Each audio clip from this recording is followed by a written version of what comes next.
Hello aspirants, तो शानी online law classes में आपका स्वागत है। आज के वीडियो में हम लोग सब्सटेंटिव लॉ और प्रोसीजरल लॉ यानी कि मौलिक विधि और प्रक्रियात्मक विधि को समझेंगे। अब सबसे पहले बात करेंगे सब्सटेंटिव लॉ पर कि सब्सटेंटिव लॉ यानी मौलिक विधि क्या है।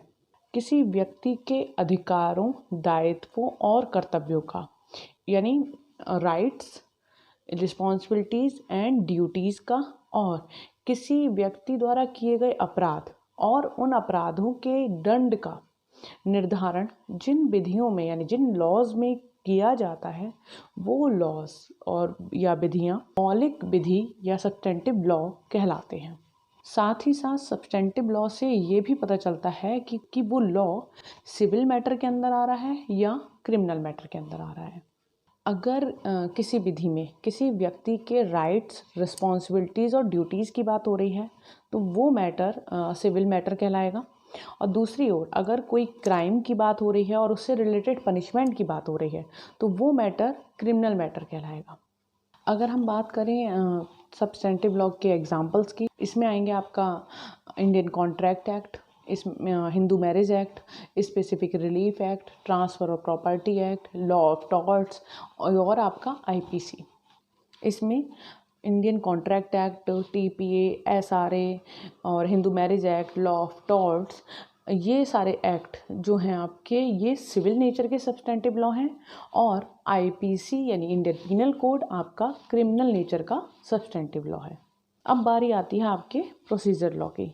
तो सब्सटेंटिव लॉ के वायलेशन पर या सब्सटेंटिव लॉ को इन्फोर्स कराने के लिए जो लीगल प्रोसेस अपनाया जाता है तो वो प्रोसेस जो है वो कहाँ डिफाइन होता है, प्रोसीजर लॉ में। यानी सीधा सा इसको हम बोल सकते हैं कि सब्सटेंटिव लॉ के वायलेशन या इन्फोर्स कराने के लिए जो लॉज बनाए गए हैं वो प्रोसीजर लॉ कहलाते हैं। अगर बात करें प्रोसीजर लॉ के एग्जांपल्स की तो इसमें आपके कवर होंगे सीआरपीसी यानी क्रिमिनल प्रोसीजर कोड, दूसरा सीपीसी यानी सिविल प्रोसीजर कोड और उसके अलावा आपका इंडियन एविडेंस एक्ट।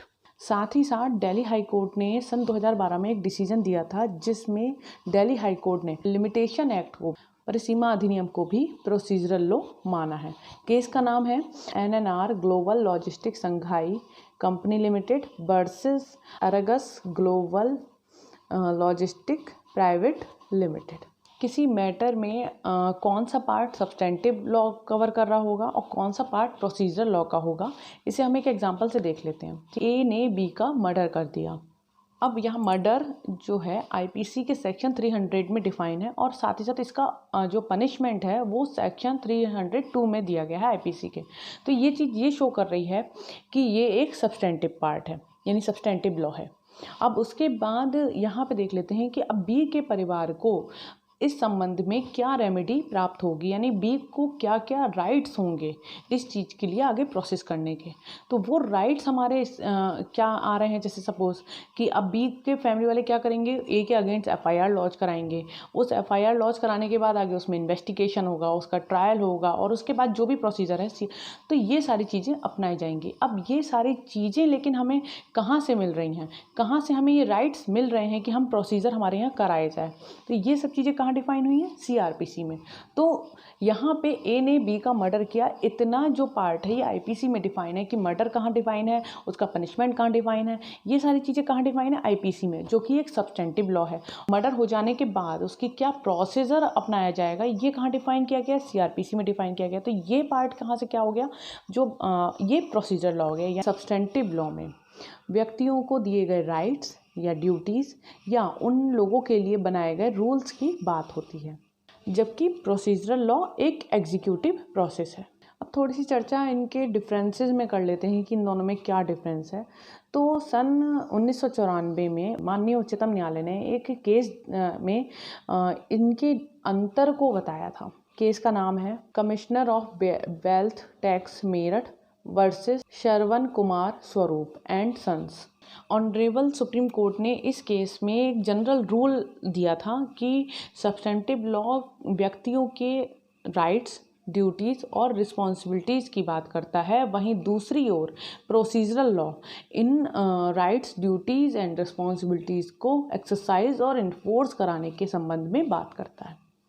सबसे आखिर में एक चीज़ और हम लोग समझ लेते हैं कि ये सब्सटेंटिव लॉ और प्रोसीजरल लॉ दोनों अलग अलग होते हुए भी आपस में इंटरकनेक्टेड हैं। कैसे? क्योंकि जब कभी सब्सटेंटिव लॉ को इन्फोर्स कराना हो या फिर सब्सटेंटिव लॉ का वायलेशन हो रहा हो तो वहाँ पे प्रोसीजरल लॉ ही अप्लाई होगा। यानी आज के वीडियो में बस इतना ही। अगर आपको वीडियो अच्छी लगी हो तो इसे प्लीज़ लाइक कीजिए, ज़्यादा से ज़्यादा शेयर कीजिए और ऐसी ही और वीडियोज़ देखने के लिए हमारे चैनल TOLC को सब्सक्राइब कीजिए। Thank you so much.